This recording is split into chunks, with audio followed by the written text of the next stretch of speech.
Hi, I'm Hal Roberts. This is Bridge City News. Here's some of the top stories we've been following. A major tech issue has created problems in many sectors around the world, including in the broadcast, healthcare, and transportation industries. The trial of the Coots two charged with conspiring to commit murder of police officers continued at the Lethbridge courthouse. We have an update. And there may be more as to why Seamus O'Regan has stepped down from cabinet as Canada's Labour and Seniors Minister. BCN political commentator Brian Lilley will explain. Your nation, your province, your southern Alberta. From the heart of Lethbridge, it's Bridge City News with Hal Roberts. Thanks so much for joining us. A major tech outage is disrupting operations in many industries across Canada right now. Some broadcasters are even off the air. The banking and healthcare industries are also being hit pretty hard. Some airlines, including Porter and Toronto, have even canceled flights. I tried to check in with Porter, but saw a message saying their systems were down. Came in to try to find a new flight over to back home. I'm traveling in for business, and looks like I'll have to be rebooked on something later today. Fortunately for me, I'm heading back from a trip, so it's not quite as stressful as probably somebody going towards their first destination. I've actually already rescheduled it. Yeah. It's going to be about 6 hours later. Now, according to an alert sent by global security firm CrowdStrike, the company's Falcon sensor software is causing Microsoft Windows and servers to crash around the world. Company CEO George Kurtz says the outage was not a cybersecurity attack. He says they've identified the issue and are working to resolve it. Gatineau Liberal MP Steve McKinnon has assumed the role as Canada's new Labour and Seniors Minister. McKinnon was officially sworn in today. He takes over from Seamus O'Regan, who resigned from cabinet, citing family reasons. Now, to chat about why O'Regan stepped down and will not be seeking re-election in more detail is Sun political columnist Brian Lilley, who joins us from Toronto. Brian, O'Regan said he stepped aside for personal reasons. Are you buying that? I think family is probably the biggest reason, but these are never decisions taken in isolation. And the way I describe it is that politics it's a very demanding job. I know people will scoff, oh, they're off on vacation so much. They're not on vacation. No good politician, whether you like them or hate them, if they're being reelected, they're not off on vacation. They are out constantly, either in the riding or across the country if they're a minister. The travel, well, it seems glamorous if you haven't done it for work, but once you're doing it for work, it's awful. Takes you away from your family, takes you away from home. And so every politician has to deal with that. And O'Regan's someone who lost his father during the pandemic. He's now one of the primary caregivers for his mother, who lives back in St. John's. So there's a lot of pressure on him. Now, do you anticipate that we may see even more Liberal MPs stepping down between now and the next federal election in October of 2025? I imagine that any Liberal MP or cabinet minister who is in a riding that's under threat from the Conservatives or the NDP, and the Liberals could end up losing a significant number of seats to both parties, I think they're going to be looking and doing the same calculation that Seamus O'Regan did. And it's like, okay, this takes me away from my husband, takes me away from my wife, my kids, my parents, what have you. Am I still willing to do that sacrifice, or should I maybe step down and spend more time at the cottage, on the golf course, seek a new line of work, or simply retire? Several of them are at or near retirement age. So I think we're going to see a lot of people weighing that, and I'm not going to make fun of them for saying that they're leaving for family reasons. As I said, it is that balance back and forth, and we all have that balance in our lives. And right now, if you're going to be defeated, well, do you want to just leave now with grace or stick around for a drubbing? Thanks so much for your time today, Brian. That was Brian Lilley, Sun political columnist, joining us from Toronto. It appears as though more physicians have moved into southern Alberta. According to the College of Physicians and Surgeons of Alberta, over the past year, 27 more doctors have moved to Lethbridge, which is close to a 10% increase. That brings our physician total here in the city to 306. Health Minister Adriana LaGrange says Calgary saw 3 more doctors as well added to their roster, while Medicine Hat and Brooks saw an increase of 8 more physicians. She says the Central Zone, however, had the fastest growth with 59 more doctors moving into their region. The province added 124 physicians in the last 3 months and 496 over the past year. Now, Alberta also saw a decrease of 82 doctors in 2022 and 140 left the province in 2021. Earlier this week, Bridge City News brought you the story about the Southern Alberta Coaldale Ride for Dad, which is taking place this weekend. The event raises funds for prostate cancer research and increases awareness of the importance of cancer screening for men. Money raised from Ride for Dad events across Canada go to support researchers like Desmond Pink, who's the honorary ride captain for the Coaldale Ride. Pink says Ride for Dad has supported research at the Dr. John Lewis Laboratory at the University of Alberta, which led to a breakthrough in prostate cancer diagnosis. He says a new screen test has been developed for men who are identified as having a higher risk of getting prostate cancer. The PSA information you get is extremely strong, but an elevated PSA does not necessarily mean that you have prostate cancer. So we ask the question, what do physicians need to make better decisions about whether or not men need to go for a biopsy? And what we've been able to identify is that we're really good at predicting the men that have cancer, but more importantly, we're really good at predicting which men absolutely don't have cancer. So that means if we can say you don't have cancer, you're at low risk, you don't need to go for a biopsy today, but you can stay on and keep getting your PSA tested or the Clarity DX prostate to keep monitoring that. And if your risk changes, we'll catch it. Now, the Clarity DX test Pink refers to is available now in Alberta, British Columbia, Saskatchewan, Ontario, and Quebec. As the trial of Anthony Olenek and Chris Carbert nears its end, one of the accused took to the stand today at the Lethbridge courthouse. BCN's Landon Hickok is there to report on all that was said. Landon, what's the latest with the Coots 2? Thursday afternoon, we've seen Chris Carbert begin his defense and give his testimony and explanation of his actions at the Coots border blockade in winter of 2022. Now, Carbert testified on Thursday that he had his concerns on government overreach when it came to vaccine mandates during the COVID-19 pandemic, especially on the idea of vaccine passports to truckers, as he showed his concern that it would possibly disrupt the global food chain. He testified that the firearms and tools that RCMP found in his camper initially after his arrest were for the purpose of hunting, camping, and for building log cabins, since he claimed that he and Anthony Olenek had a plan to go hunting after the Coots border protest. Now, in the case of Anthony Olenek, earlier this week, we have seen evidence of his charge of possession of a pipe bomb turns out to be firecrackers for the purpose of construction and unearthing sandstone. Today is July the 19th, and at the beginning of the trial, it was expected that today would be the initial verdict. However, now, as you can see, we're going to be pushed back a little bit. I've been told possibly till the end of next week or even at the end of the month if things go further, because we still have to go through Anthony Olenek's defense testimony as well as final closing remarks. So all updates that come, I'll be sticking around the courthouse. Make sure you continue catching updates here on Bridge City News. Al? Thanks so much, Landon. BCN's Landon Hickok joining us from the Lethbridge courthouse. You know, it's been 8 days since the Hells Angels set up a clubhouse here in Alberta. Since then, some within our community are having conflicting thoughts and ideas about what the group really represents. Mike Tucker, spokesperson for Alert, says make no mistake about it, the Hells Angels Club is a criminal organization. The fact is that the Hells Angels are a criminal organization. By choosing to wear the 1% patch, they are self-identifying as the 1% of motorcycle riders who don't conform, and previous alert investigations and court outcomes have shown that this is a organization and individuals who are engaged in a wide variety of criminal activity and have caused significant harm to communities throughout the province of Alberta. Hells Angels are no strangers. They have historically relied on puppet or support clubs throughout the province to kind of conduct some of their dirty work in an attempt to insulate themselves. They're heavily involved in drug trafficking, and with that comes gang-related violence and other offenses.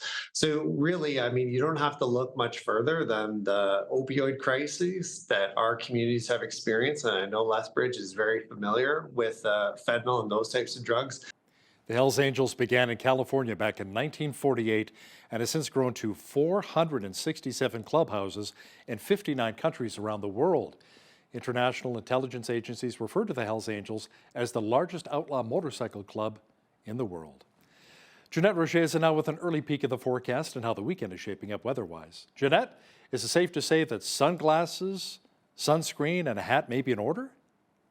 Well, you know how our weekend is looking to be very hot and sunny. And so, yeah, any of that sun protection would be a great idea. We don't want you getting dehydrated or suffering from heat stroke or heat exhaustion, especially with the high humidex values as well, up to 36 with that high of 33 degrees. So Saturday in the morning for the early part of the day, we're seeing lots of sunshine. Then we're seeing increasing clouds as we get into the afternoon. We could see a slight chance of showers and a risk of late afternoon thunderstorms. But, you know, with that high humidex value and also a UV index of 8, definitely a good idea to stay safe. If you think 33 is high, just wait till you see what we have in store for temperatures for the rest of the week. And I'll be back later in the show to give you that 7-day forecast. Thanks so much, Jeanette. MEG Energy Corporation has evacuated all non-essential personnel from its Christina Lake oil sands site located south of Fort McMurray because of a wildfire. Company officials say it's a precautionary move, noting several wildfires burning in the area don't pose an imminent threat to its operations. Alberta Wildfires classify the current wildfire danger in the region as extreme. MEG Energy Corporation says production for now will continue on as normal. There are currently 146 active wildfires burning here in Alberta, with 22 burning in the Lac-La-Biche forest area alone. Meanwhile, in British Columbia, more than 250 wildfires are burning there, with more expected with lightning in the forecast this weekend. Heat warnings also remain in place for much of the province's interior and northern regions, with temperatures searing above 30 degrees. An evacuation order affecting 120 residents is in place for the Venables Valley. It's an agricultural region located west of Kamloops. As we saw the introduction of convection, of lightning, come in through the south of the province, in particular hitting the lower parts of the Kamloops Fire Center and then really impacting the Southeast Fire Center, kind of across the entire Southeast Fire Center. Somewhere in the neighborhood of 1,500 strikes, starting multiple fires, many of which we've had success putting out and or getting some control over, but we continue to find fires throughout the day today from yesterday's lightning. Evacuation orders and alerts have also been issued for some properties along Slocan Lake in the central Kootenays, and an emergency operations center has been activated in the Shuswap. The neighboring Cooks Ferry Indian Band has also extended its own evacuation orders and alerts over the past few days. Emergency officials say 2 Australian and 3 Indonesian nationals are very fortunate to have survived a helicopter crash in Bali. Rescuers say the chopper became entangled in a kite string. Indonesia's transportation minister says the Bell 505 Jet Ranger X helicopter came down at Pikatu village. It's located in the coastal area located off the southern side of Bali. Russia has sentenced U.S. journalist Evan Gershkovich to 16 years in prison following a spying trial many argue was politically motivated. His employer, the Wall Street Journal, and the United States government have condemned his sentencing and called it a sham. The 32-year-old Gershkovich denied any wrongdoing in the case, which went to trial last month, more than a year after he was arrested in southern Russia and charged with espionage. The court said Gershkovich was found guilty of collecting secret information about the activities of a defense enterprise for the production and repair of military equipment on instructions from U.S. intelligence services. Foreign policy is the focus of the third day of the Republican National Convention, where Donald Trump has been elected the party's official candidate. Now, outside of the convention, supporters offered up their views on whether the United States should abandon NATO or just force other members, including Canada, to pay their fair share. NATO. I want America strong, so all the countries around the world, especially China, look at American strong, so they don't want to attack the small country like our home Vietnam and the surrounding Southeast Asia. When America weak and China will dominate the countries around Vietnam, Cambodia, Laos. So America strong, and Donald Trump will take care of all the, China, everything in control. NATO, I do support it. However, everyone have to pay their fair share, because not just the American and other people. If anyone want to be a part of it, they have to pay their fair share to it. Trudeau, we need you to pay your fair share to the NATO. like some of other country too, but we do need you to be a part of it. The Alberta government says it will be doing more to support nonprofit groups which help provide sporting equipment for children. Through the Every Kid Can Play program, the province will be providing $400,000 to Sports Central and the Calgary Flames Sports Bank, two nonprofit groups that provide donated sport equipment to families in need across the province. Edmonton's Sports Central and the Flames Sports Bank collect, restore, and distribute sports gear to many families. Now, last year, sports equipment was donated to more than 27,000 kids across the province. The University of Lethbridge will be playing host to the Alberta Basketball Association's inaugural Club Invitational Championship this weekend. The tournament will showcase some of the best boys and girls under 13 and under 15 clubs in the province. ABA officials say they're excited to host their first tournament here in southern Alberta. They also discuss how the tournament will be important for developing future provincial basketball athletes.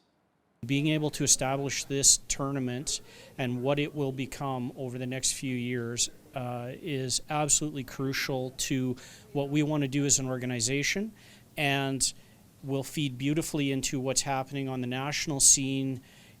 By 2026, Canada Basketball will be hosting a nationwide Canadian Club Championship. So this event in Alberta, similar events in other provinces, become the qualifying events to get to that club national championship. Now, the games will be played from Friday through Sunday at the First Choice Savings Centre at the University of Lethbridge, and it's free admission for spectators. Should be a lot of fun. We had sunshine mixed with clouds again today and well above our seasonal average. And in fact, it looks like the hot temperatures will be sticking around southwestern Alberta just in time for the weekend. Full weather details are on deck.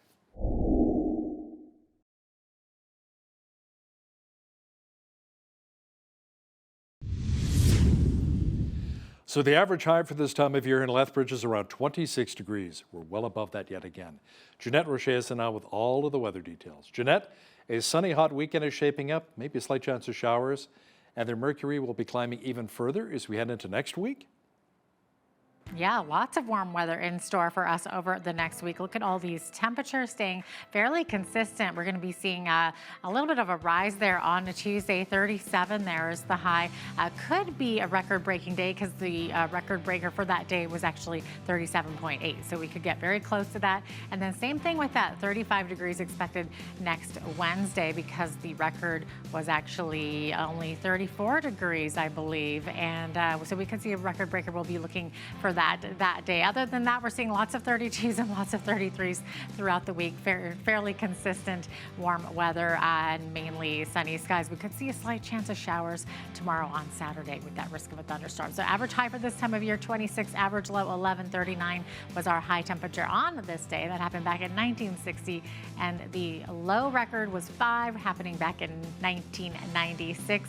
Sun rose this morning at 5:46, sunset this evening at 9:29 p.m. Days are getting a little bit shorter, 2 minutes less daylight today than we saw yesterday. Fairly clear skies on the coast tomorrow, 28 for a high in Victoria, more like 22 with those onshore winds though, 26 for a high in Vancouver, clear skies. So a prolonged heat event is happening across Alberta tomorrow, including both of these cities here, Edmonton and Calgary. Looking at 35 tomorrow in Edmonton, 32 in Calgary. Both of those cities seeing mainly sunny skies in the morning and then increasing clouds throughout the day, and could see some showers by late afternoon, possibility of some thunderstorms. Now pay attention to that because it's kind of a theme that's going to be happening throughout most of the country tomorrow. Sunshine in the morning, then developing clouds could develop into showers and possibly a risk of a thunderstorm happening in Saskatoon, Regina, and Winnipeg tomorrow. High of 32 tomorrow in Saskatoon under a heat event there as well. 30 in Regina and high of 28 tomorrow in Winnipeg. As we get to the central part of the country here, Toronto seeing a mix of sun and cloud for the most part. Otherwise clear skies, 28 there in Toronto, 28 also in Ottawa.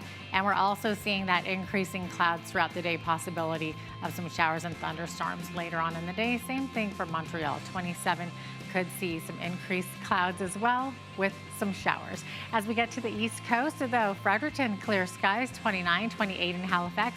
Could see a little bit cooler along parts of the coast there, more like 18. Charlottetown, 28, clear skies, and 25 in St. John's with cooler weather along the water there as well, more like 18 or 19. There you have it. That is your forecast. A widespread Microsoft internet outage continues to cause disruptions around the world. From Universal Studios ticket sales in Japan to the London Stock Exchange, disruptions from the technology outage have created chaos around the globe. In the United States, the Federal Aviation Administration says airlines United, Delta, American, and Allegiant have all been grounded. One of the main banks in Brazil has notified its users that digital services were unstable, although its ATMs were working normally. Stats Canada reports vehicle sales was the lone subsector with higher sales last month as retail sales fell 0.8% in May. Overall retail sales slipped to $66.1 billion on the back of decreases at grocers and alcoholic beverage retailers. Stats Canada says 8 of the 9 subsectors it tracks were lower, led by the 1.9% decline in sales at food and beverage retailers. Vehicle sales, on the other hand, saw gains at both new and used car dealers. More than 3 million steam cleaners have been recalled in Canada and the United States because of a burn hazard. Health Canada and the U.S. Consumer Product Safety Commission sent out notices about select models of Bissell-branded Steam Shot handheld steam cleaners. The notices say the devices can spew hot water or steam while they're heating up.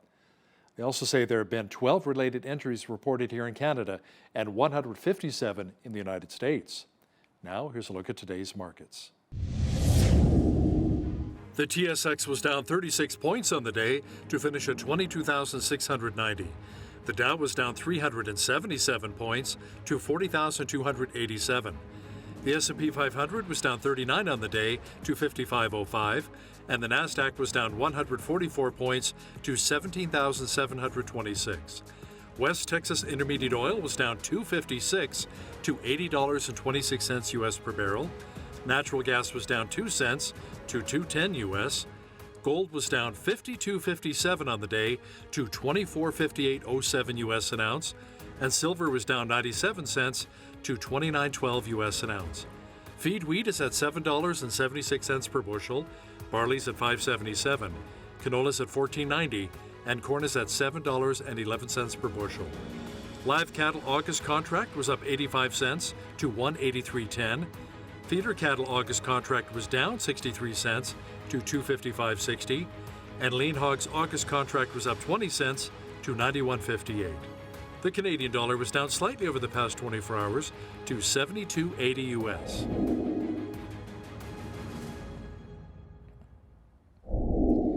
Recapping one of our top stories, Gatineau Liberal MP Steve McKinnon has assumed the role as Canada's new Labour and Seniors Minister. McKinnon was officially sworn in today. He takes over from Seamus O'Regan, who resigned from cabinet, citing family reasons. So what does the Bible have to say about abortion? It's a very contentious issue across North America. Coming up, BCN's Michael Clausen is going to chat with the author of the book, Evangelicals and Abortion, Cameron Fraser, who will discuss this very sensitive subject matter in just a moment. When you see news happening in your community, please send us an email at info@bridgecitynews.ca.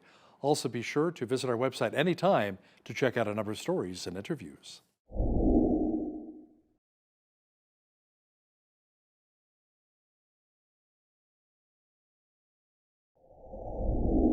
Abortion continues to be a divisive topic in society and within church circles as well. Have you ever wondered about some of the history and theology surrounding this issue? For example, what did the early Jews believe? Well, joining me today to discuss this topic is Dr. J. Cameron Fraser. He is a former pastor of a number of Christian Reformed churches in southern Alberta and Saskatchewan, and has authored several books, the latest being Evangelicals and Abortion, Historical, Theological, Practical Perspectives. Cameron, welcome to Bridge City News. Thank you very much. Thank you for having me. Yeah, it's great to have you here. Can you give us a brief snapshot of this book and tell us why you thought it was important to write at this time?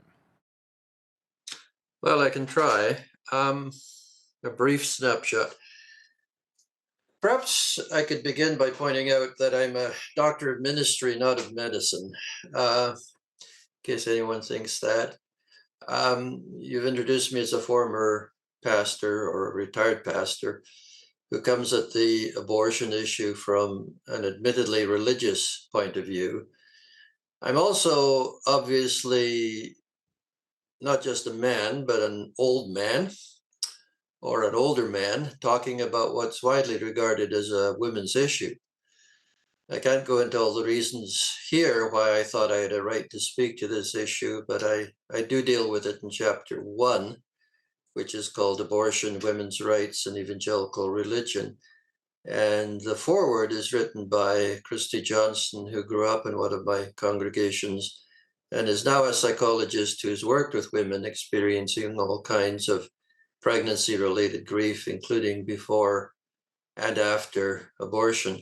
It's divided into 3 main parts. There's historical, theological, and practical. The historical section details a little-known history of how evangelicals got involved in the abortion issue, which was once thought to be mainly a Catholic issue. Catholics, of course, are still heavily involved in the pro-life movement, as well as some of them on the other side through an organization called Catholics for Choice. Famously, President Biden and Prime Minister Trudeau are both pro-choice Catholics. There are those of other faiths and none who consider themselves to be pro-life or anti-abortion, but increasingly over the last 40 years, the pro-life movement has come to be associated with evangelicals, which was not so much the case before, say, 1980. I trace that history, which has involved a change of perspective for some evangelical leaders. Part 2 of the book is theological, dealing mainly with what it means to be made in the image of God and how that applies to the unborn. Part 3 discusses how to respond, especially in the US, to the 2022 overturning of Roe versus Wade, which had legalized abortion nationwide there in 1973. I offer some models of biblical and evangelical ministries that offer alternatives to abortion. And I might add that I'm Canadian, but to the extent that I deal with contemporary issues, the focus is mainly, not exclusively, but mainly on the US, where abortion is still very much a hot button issue in a way it isn't to the same extent in Canada and elsewhere. And that's where I think most lessons can be learned.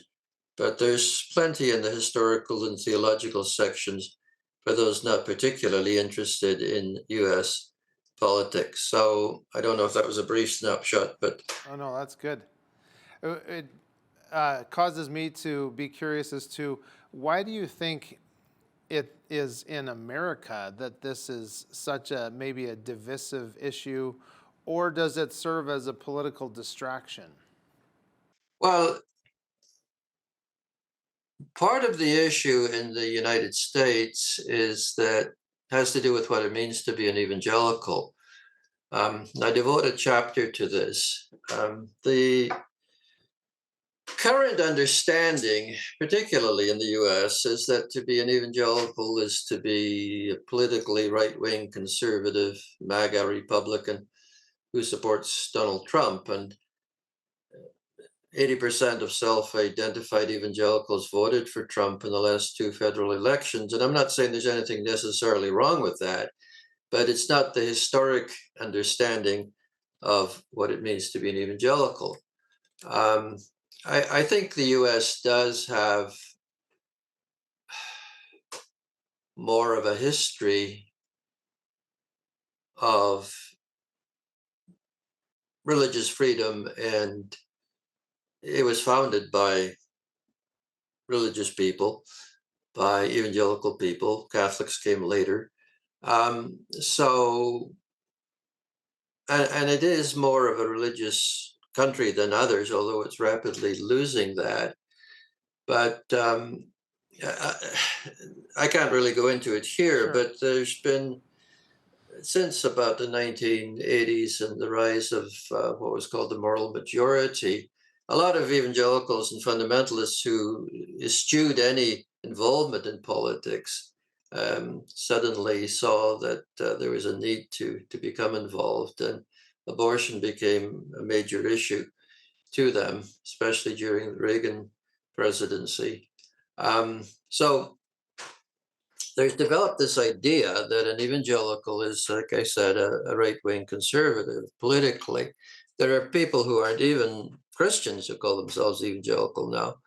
And there are Christians who are evangelical, but avoid the term altogether because of the association that it has now. But an evangelical historically is someone who believes that the Bible and believes that Jesus is who he said he was, and that he died for our sins, he rose again, he ascended to heaven, he's coming back again, and salvation is through him alone by faith in who he is and what he's done. And that's largely lost sight of today. And so part of what I'm doing is trying to put my 2 cents worth into trying to reclaim what's a perfectly good term. Comes from the Greek evangel, meaning good news or gospel. And that, rather than politics, is the hope of the world. Right. So, speaking of the Bible, what does Scripture have to say about abortion? Well, the Bible doesn't directly address abortion, which is why there's some debate about it, even among Bible believers. But there are several passages that have a bearing on the status of the unborn. One of the favorites is Psalm 139, which speaks of being knit together in my mother's womb. God saw my unformed body, and all my days were ordained by him. But the psalm also talks metaphorically of being knit together in the depths of the earth, and some say that we shouldn't take that kind of language too literally. There are other passages in both the Old and New Testaments, but to my mind, the clearest is the fact that Jesus was conceived by the Holy Spirit in his mother's womb. And granted, he was unique in that he existed from eternity, but that's when his human life began, and the same is true of us. Then there's the incident of John the Baptist leaping for joy in his mother's womb when the mother of Jesus, Mary, greeted Elizabeth, John's mother. I've heard it said that this just refers to Elizabeth feeling the unborn child kicking, but that's not what Scripture says. It says specifically that the baby leaped for joy, and how that could be, we don't know, but it's clear evidence of John's humanity before he was born. Implies that he was born again spiritually before he was born physically. There are other passages as well, one of which, Exodus 21, I devote an entire chapter to because it's become a focal point of controversy about the issue, depending on how it's translated. Mm-hmm. Well, it's very interesting. So in your research, have you found evidence of how the early church may have approached the topic of abortion? Right. The earliest specific reference to abortion is in a 2nd century document called the Didache, or the Teaching. One of the most prominent early church leaders was Tertullian, who lived from around 155 to 220 AD. And he wrote that murder being once for all forbidden, we may not destroy even the fetus in the womb. To hinder a birth is merely a speedier man-killing. Other church leaders, or church fathers rather, said much the same later, but there was some discussion about the difference between what was called the formed and the unformed body, and when the soul enters the body, and that carried over into the Middle Ages with St. Thomas Aquinas, who said that it was at 40 days for males and 80 days for females, which unfortunately reflected not only a lack of scientific knowledge, but rather a misogynistic view of females, which has been a large part of the problem. But it wasn't until 1588 that Pope Sixtus V officially took the position that the soul enters the embryo at conception. But this question of when the soul entered the body resurfaced in the 20th century debates among evangelicals. And my view is that body and soul are inseparable and belong together from conception, but you'd have to read the book to see how that argument is developed. Oh, that's very interesting that the spark of life. I guess that's even like speaking esoterically, of the soul coming in when the fertilization happens, that spark of life. Can you talk maybe about how the idea of abortion actually impacts the idea of the sacredness of human life? Well, what it comes down to is what it means to be made in the image of God. And as I say, I devote a section to that.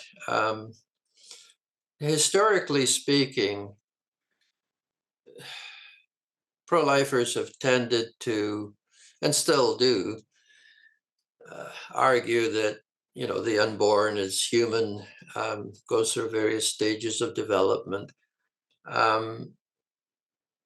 But largely, I think that argument has been acknowledged. And the question has shifted from, is the unborn human, to is it a person? Does it have the same rights as fully grown women? There's an ethicist by the name of Peter Singer who's taught at Princeton, and he said once we get rid of this idea of the image of God, we can realize that a healthy pig is has more value than a severely handicapped newborn human.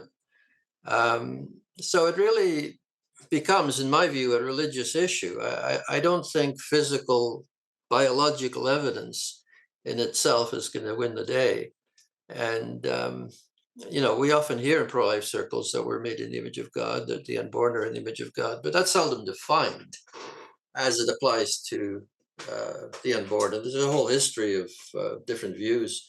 You know, some writers say, well, we're made in the image of God, whatever that means. But I try to define that as it applies to the unborn. Yeah, and certainly, even just from these last few minutes of us talking, I guess we could steer this conversation into one about eugenics, but we won't go there right now. Right. I do want to ask you, do you think that people, regardless of their religious leanings, should they be involved politically to limit or maybe ban abortion? Well, sure. I just don't think they should put their hope in politics. That's my point. I think we need a spiritual transformation. I think if you look at the U.S. today and the backlash to the ending of Roe versus Wade, there's been a huge backlash, and it's become the Democrats who are basically pro-choice. Well, they are pro-choice. They consider it to be an election issue that they have on their side. And the reason for that is that you can't legislate morality. There has to be a change in the spiritual condition of society before legislation works. Yep, that's a very good point. So just before we wrap up here, obviously the Roe versus Wade Supreme Court decision still weighs on people's hearts and minds. So where do you see the abortion issue going over the next few decades? Well, one of the issues today is that abortion has become, or the majority of abortions that are performed today are medically self-induced. In other words, women can use pills at home without going to an abortion clinic. And so it becomes difficult to quantify that. Depending on who you talk to, there are statistics that show dramatic reductions of abortion in some states, but increased abortions in others. Women are able to travel from more restrictive states to other ones, and they are. There are those who are helping them do that. And I think increasingly up to about 10 weeks gestation. And most abortions are performed by the 12th or 13th week. There are later ones, but there's less of those. And that's another issue by itself. But yeah, I think it's going to become increasingly self-medicated, and that's going to make it more difficult to quantify. And other than that, I don't see much hope for change without the spiritual transformation or revival I just spoke about. And as I said, it's a debate that won't be resolved by science, but by underlying beliefs about what it means to be a person made in the image of God. And that's a profoundly religious question. I think, the one criticism of pro-lifers is that they're religious fanatics. Well, not everybody who's pro-life is religious, but most are. Many of them are evangelicals. I think we should just frankly acknowledge that and say we're coming at it from a religious point of view, and we need spiritual change. Yeah, absolutely. Well, thank you so much for being with us today, Cameron. My pleasure. That was Dr. J. Cameron Fraser. He is the author of Evangelicals and Abortion: Historical, Theological, and Practical Perspectives. It is available by emailing sosbooks@ymail.com or at amazon.ca.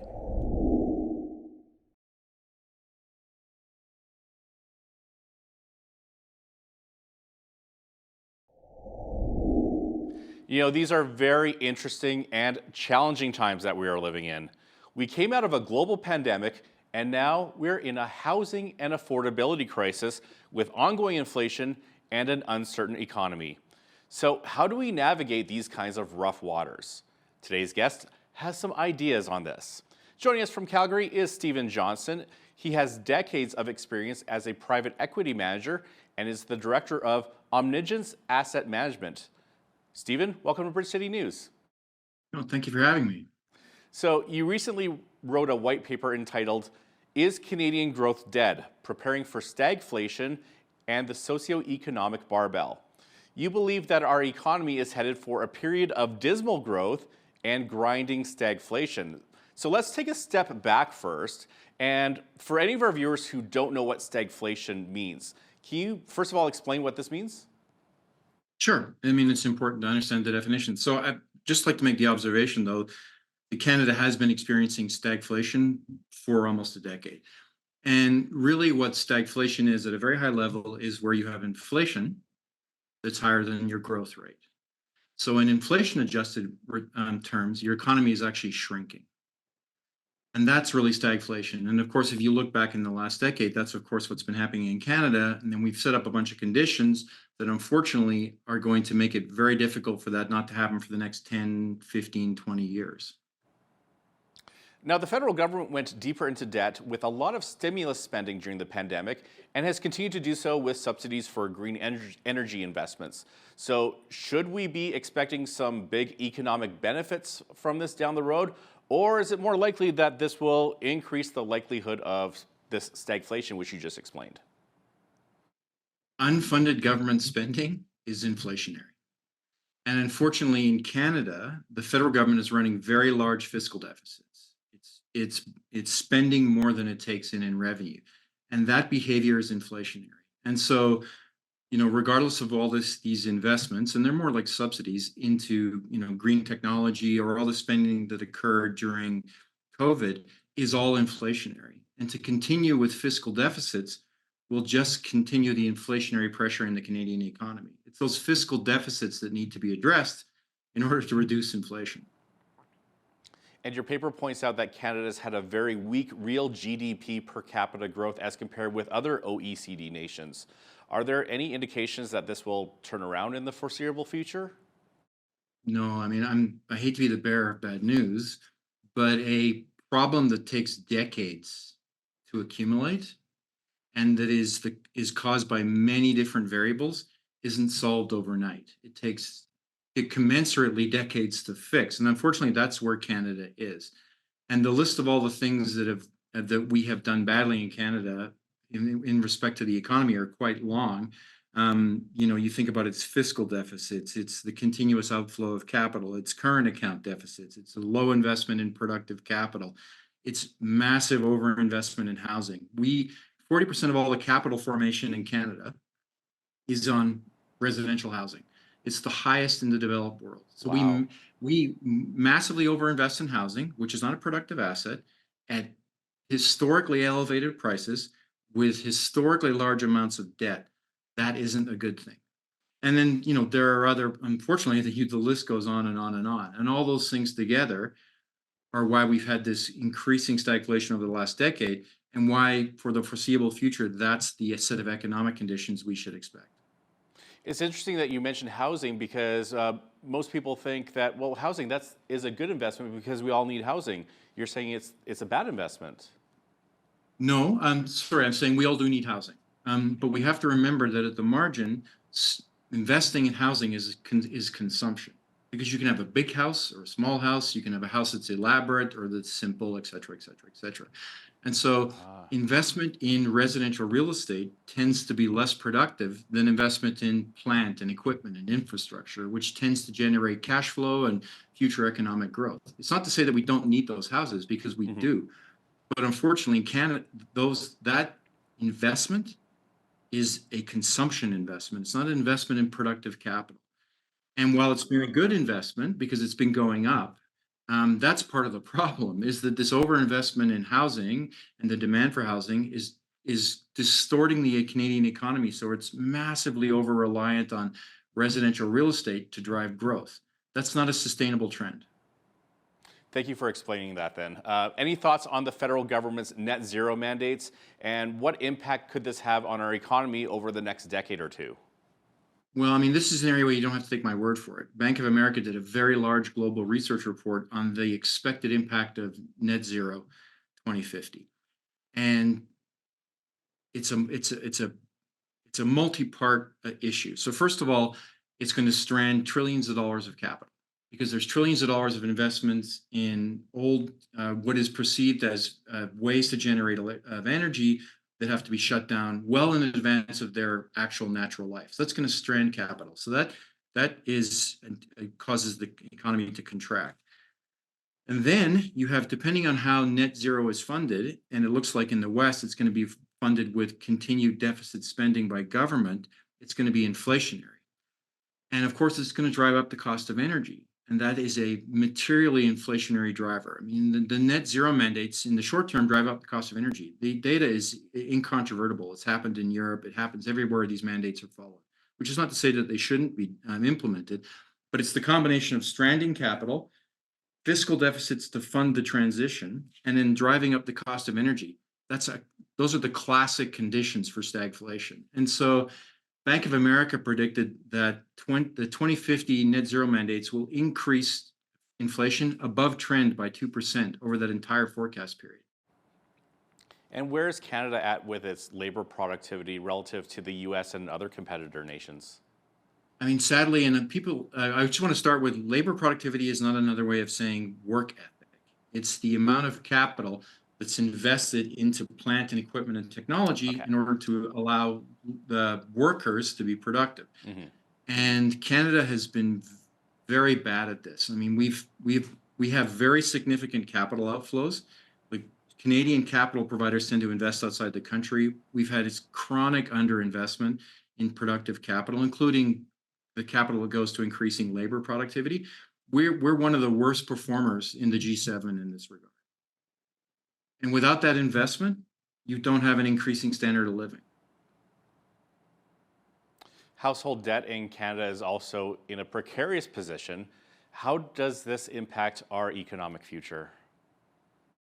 I feel like this is a very long list of very negative things, but when you can borrow, and if you borrow to invest in capital, productive capital, that can be good, because you've taken these borrowings and you've generated an asset. You created an asset that will return, cash flow in the future. But if you borrow to consume, what you've done is just steal growth from the future. If you borrow to spend on consumption goods, you've just pulled growth from the future into the present. And of course, one day the bill becomes due. And in Canada, we are the poster child for having borrowed to consume. And most of that consumption is in the form of houses. And so what we've done is we've pulled growth from the future into the present.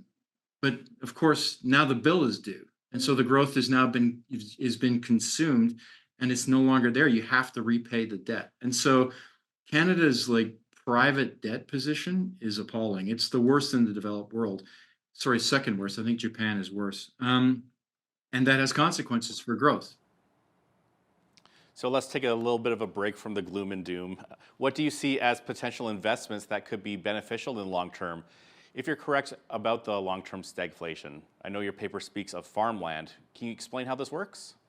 Sure. So these are challenging economic conditions. And my first observation would be, no one can be 100% certain what will happen in the future. But I would make the observation to people that are watching that we've had 30 years of high growth and low inflation. And so many of the things that they've invested in require those conditions. And if there is stagflation, they'll do extremely poorly. And so there's not 100% certainty that stagflation will occur, but if it does, it'll be very damaging for returns. And so some of the things you have to now start to say, okay, well, the things that I've invested in the last 30 years, maybe I should start to change how I'm investing. And I'll give you an example. I'll give you one or two examples. So one of the things that we invest in is farmland. We have one of the largest portfolios in Canada. And farmland does very well in stagflation because the demand for food is inelastic. That's just a complicated way of saying when there's a recession, people don't change their dietary behavior. And farmland hedges inflation really well because it's a non-depleting capital asset. It's a non-depleting production asset. So it's discounting the production of an infinite series of crops. And so what does that mean in practice? Farmland in Western Canada in the 1970s, the last period of stagflation, went up 400%. It beat the stock market, it beat commercial real estate, it beat bonds. It was like it beat gold, I believe even. So it was one of the best performing stagflationary assets. So farmland likes stagflation. The other nice thing about Canadian farmland is that we export. The demand for our product is from countries and markets with better macroeconomics, with better demand drivers. Like it's the developing world that buys our production. So farmland is kind of one of those things that if you were concerned about inflation, stagflation, it hedges it quite well. And a very small allocation can hedge a lot of that risk, like the 1970s. A small allocation of farmland hedged a lot of the downside in all those other assets. Here's another example of where you have to start thinking about the demand drivers in your portfolio. Let's take the automotive industry. There's lots of different things. There's manufacturing, there's the distribution of new cars, there's auto maintenance. So in a stagflationary world where car prices escalate rapidly, but where the economy is stagnant, people tend to own their cars for much longer, much longer. Like the average ownership goes out years. And so think about two investments you can make in automotives. You could invest in automotive dealers, or you could invest in automotive maintenance. Which business does better in stagflation? Maintenance. Because people own their cars much longer, and so they have to repair them more frequently. So there's an example of just starting as an investor is starting to think about how your investments might be impacted and just starting to maybe just change some allocations to take advantage of the return drivers that stagflation provides. Because it's not universally everything contracts. It's just different things now grow as compared to what might have benefited from high growth, low inflation in the last 30 years. And investing in healthcare services could also show some immunity to stagflation. Can you explain? First of all, I like the pun. Healthcare has very different drivers because, of course, we have a public healthcare system in Canada and we have aging demographics. And so the interesting thing about healthcare spending is if you forecast out, you can see that as a greater percentage of Canadian GDP is going to be dedicated to healthcare. And so it actually, regardless of the economy maybe contracting in real terms, you're going to see growth in that spending.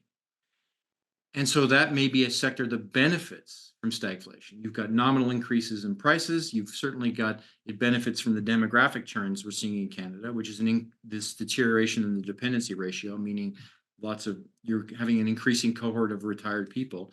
And so healthcare is one of those things you can look at and go, regardless of whether we have these stagflationary conditions, to your point, it may provide a certain amount of immunity to that. And in fact, generate positive real growth. Now in Canada, most of that sector is public.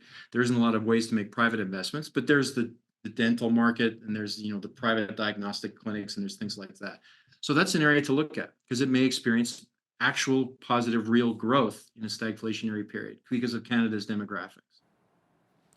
I'm really enjoying your explanation on things, but we're just about out of time. So finally, any final advice for investors looking to navigate potential ongoing stagflation?